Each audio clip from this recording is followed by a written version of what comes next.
So binigyan tayo ng booking ni Move It. Pinakamalayong pick up point natin 1.8 kilometers. Pero ang ganda nito, may plus 25 kasi siyang tip, kaya kinuha ko na. So naglalabasan ngayon mga cashless, no? Puro cashless ngayon yung mga nakikita ko, yung mga bookings na pumapasok sa akin. Tawagan natin. Ay, nakalalo mo wala. Napito ka intong, napiintong. Kasi sukan yung aking ibang. Sabi ko intong sa akin. Hindi, kasama ko si Ipit. Parang merong... Ay, nagbabay na. Ayun na. Ay, talaga nga naman. Napaka-beauty. Tara. Okay, shower cup tayo.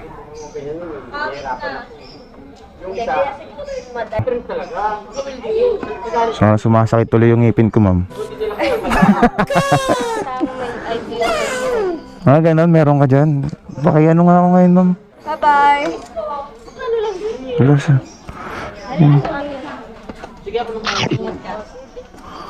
Itong malalaki.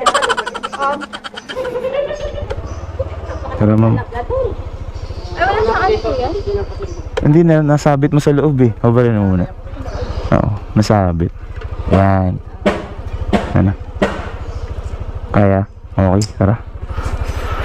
Saan banda to? Sa may ano po, ng pin. Okay. Kaya pala dun tayo daan, no? Iniisip ko kung saan Santolan. Dito ka pala sa kabila. So, babalik naman tayo dito, no? Dito na tayo dadaan. Tara. Hindi sa loob ng Feliz. Hindi siya. Sa labas lang siya. Sa pinaka-mall. So, baka duman kanina.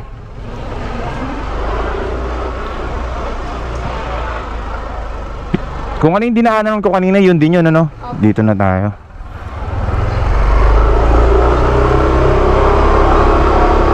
Mura ba sa inyo, ma'am? Ang dental? Sakto lang. Pero yung average nun, sa bawat, yung kunyari, yung sabi niya, yung bunot, ganun. Unit namin minimum 900. 900 yun. Depende kasi 'di ba, alam ko depende yun sa saan eh, kung saang part eh, no? Kung saan. Oo. Kasi isang beses nagpa-dental ako, nagpabunot ako ng ngipin. Grabe, parang minamartilyo yung bunganga ko. Sa ano kasi dito sa may bandang kanan.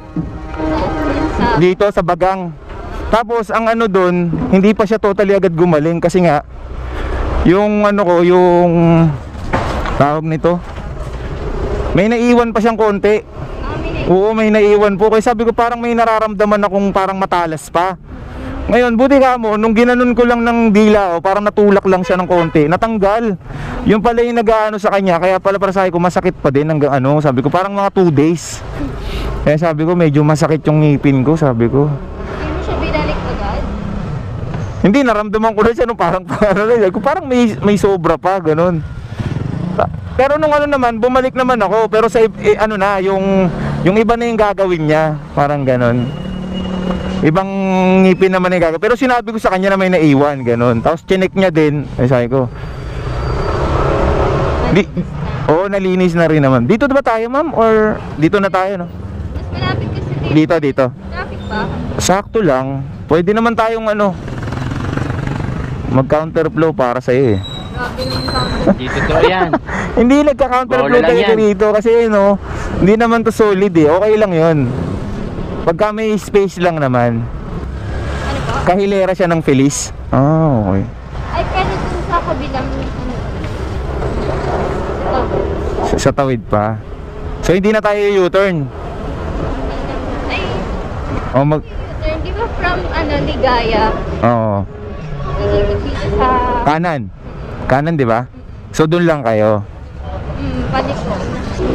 No, dentistry, hirap din 'yan, magastos ang dentistry, no? Magastos, no?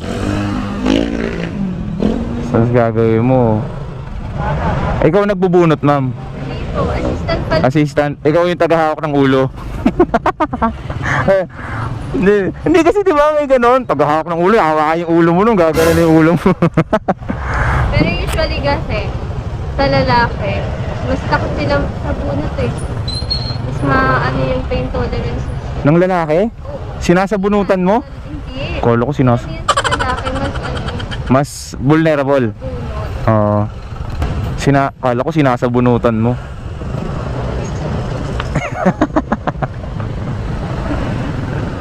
Kasi dati pag nagpapabunot ako, pero minsan wala din assistant eh. Wala din silang assistant na ganun. Basta siya lang ganun. Kapag kaya naman Kakaya. Oo. Yung parang tinitingnan din yan kung medyo malambot na eh, no? Parang ganun. Kumbaga mabilis na siyang mabunot eh. Yung mayroon ng mga problema, mga gum problems na yun, mga ganun eh, no? Pero okay naman, ma'am. Matagal na siguro kayo dyan, no? 1 year pa lang. Ibig sabihin, kaka-graduate nyo pa lang. Ay, hindi pa naman. Hindi ka pa graduate? Okay lang yan. At least meron ka ng ano, talagang nandun ka na sa stage na totoong pasyente na yung inaano mo, di ba? Totoong pasyente na yung nai-encounter mo, hindi yung parang ano pa lang. karamihan sa amin kasi kumukuha na sila ng para may experience na sila. Yun yung maganda doon. Oo, yun yung maganda doon para nahahasa ka na habang nag-aaral ka pa lang, 'di ba? Kasi yung iba nag-aantay pa hanggang sa mga-graduate tapos hindi naman hindi naman din minsan matutuloy din, 'di ba? Kaya maganda yun para mas mabilis kang makapasok sa ganyan. Kaya maganda rin yan. Tama yung ginagawa mo, nagtatrabaho ka habang nag-aaral. Pero ano ka lang dyan, magkano rate mo dyan kung sakali? Full time pa rin. Full time pa rin, maganda. Grabe. Lagi ko yung tago. Kaya nga eh. Kasi doon naman tayo, ang layo ng ikutin natin, 'di ba? Kung doon tayo. Traffic. Oo. Oo, kasi lahat ng mga palabas papunta ng Cubao, papunta ng basta lahat ng mga sasakyan na papunta ng ng highway talaga, doon ang bagsak sa may sa may Marcos Highway. Pag papunta naman, papunta traffic. Pag papunta ka ng Cubao, pag pabalik ka naman, pauwi, ganun din, traffic din pabalik, di ba? Pag pauwi naman ako, wala nang Okay naman siya. Pero move it ka pa rin. minsan, pagka tamad Tamat pag-commute Bagay kasi kung may gagawin ko ba sa bahay or ganun, di ba? Pero pag ganito ma'am, anong oras na uwi nyo? Hanggang ano lang kayo? 8 to 5 lang kayo. Aga mo ma'am ha? Ang aga mo ma'am. Ang aga mo ma'am, ano na 7:55 na ha? 8 to 5 lang talaga yung pinaka-operating time nyo, no? Pero pag Saturday, Sunday, 10 to 7. 10 to 7 naman. Para medyo late, no? Ay, ito pala. Dentmate. Ito nga. Ito yung dating bilihan ng mga ng sapatos eh. Yung, hindi mo na nakita siguro yun. Dito may bilihan dito ng ng mga tawag nun. So, oo. Kaya?